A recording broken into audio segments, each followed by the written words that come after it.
Isa na namang malagim na aksidente, isang binatilyo ang patay matapos masagasaan ng bus sa Kaingin Road sa Quezon City kaninang madaling araw. Ang bus driver hindi raw huminto at agad tumakas. Mabuti na lamang at naplakahan ng ilang saksi ang bus. Ang mainit na balita, atin ni Haji Rieta.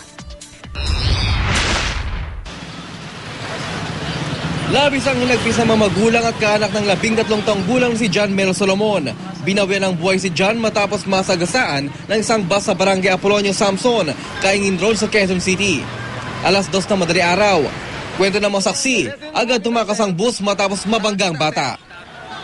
Lalaro po sila doon tapos po umakit. Nakita po ng driver ng bus.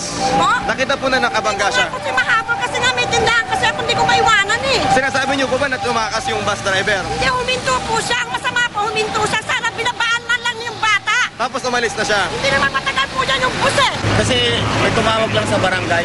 Oo. Pagdating namin, ganyan. Nasagasaan po ng bus. Kasaan namin.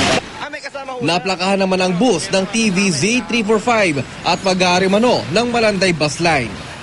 Paano niyo po nasabi na takbuhan, sir? May mga nakakita po nakakita.